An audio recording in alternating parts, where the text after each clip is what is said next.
Here is the complete setup. So I originally had a different inverter, but it was not producing enough power. This one is a 2000 watt inverter, and the other one I had was a 1000 watt. And for some reason, it just kept pulling error codes. So I'm assuming it was because it was pulling too much. But anyways, so here is some of my setup. I actually have my deep freezer. I have a small deep freezer. I'll show you in a minute. That was the main thing that I wanted this to power in case of an emergency. But here is some of the setup here. I have these really cool fuses that I found on Amazon. So I got a 15 amp coming from the solar panels, to battery from the charge controller. So that's a 40 amp. And then I got a 150 amp that comes from the battery that goes to the inverter. And I know that works because when I had my smaller inverter hooked up, it kept tripping that breaker. So it was pulling way too much and my inverter was freaking out and everything. But you can go with any style charge controller. This is a 30 amp. I have my panel up on the roof is a 315 watt panel, Janko or something. And then I have everything hooked up to one of these 100 amp hour renogy batteries. Now, the only reason that I got this setup here is because I found a guy that had the battery, the lithium charger, the Noco Genius, and the display for the battery. I got all that for 450 bucks, brand new. The guy bought it all for his camper and never installed it. So I got a smoking deal on that. I got this as a used, like new, on Amazon, I think for 105 bucks.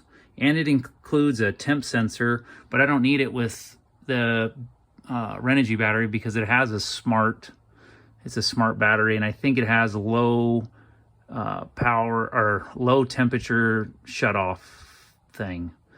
But anyways, I do have it, so I might hook it up. Anyways, it just plugs right into here. I have zero load connected. Oh man, that's really dark. But anyways, I have no load connected. I don't need that. That's if, I don't know, you wanted to hook up some 12 volt stuff, but I didn't do any of that. And then, so I have the positive, this goes up to the battery, positive terminal, and then I have a negative that goes up behind here and goes to the negative of the battery.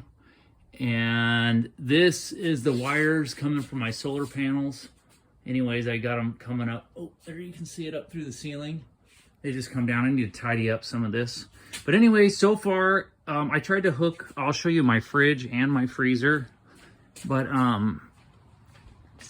I tried to control this and my little mini freezer thing, and it'll power the fridge all night long, but the battery's almost dead by the time the morning comes.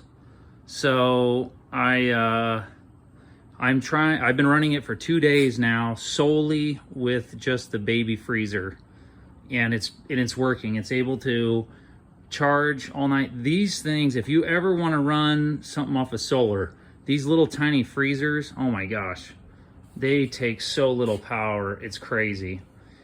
This fridge takes too much. If I'm gonna do it, I need to get another battery and another solar panel so I can do 24 volts. Because this 30 amp charger is pretty much maxed out on 12 volts. It can only do 400 watt solar panel, and I have a 315 watt already. So that's why I have a second spot over there.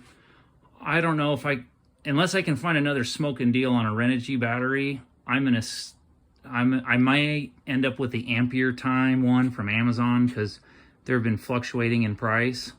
But so anyways, I want to get another solar panel, the same one. I'm gonna buy one next week, and then I won't be able to hook it up until I get another battery. Because once I get another battery, then I'll be maxed out for this system because it can handle 800 watts at 24 volts. So I'll have to hook the batteries up so that I have a 24 volt system, and then I can max out this, and then that'll be good. I'll be able to run, at that point I can probably run the fridge and the freezer if I need to, but then plus I have some reserve if I wanted to power my TV or anything. Eventually I'm actually gonna drill a hole through this wall. My living room is right on the other side of this, and I'm gonna put in a plug, you know, just a standard receptacle. And you can buy green looking plugs, so they're a little bit different, so that I have power availability inside my house as well. But my main concern again was to have my freezer in case the power went out. And then plus, I mean, I can charge all kinds of stuff off of this. My e-bikes. So I got this e-bike here from Walmart, and then I got a rad cargo bike.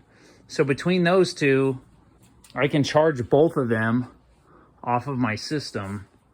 And I mean, I can get around anyways. So this is more for fun and fairly cheap. I'm able to get my solar panels on Craigslist as well. I think I paid $240 for a 315 watt Janko panel, and that's brand new, and I'm gonna get another one. So you can do this cheap, guys. If you just take your time. I just got this. These are $650 on Amazon. I just picked this up for $100 from a guy on Craigslist. So just take your time. You can build yourself a system really inexpensively. All right, thanks guys.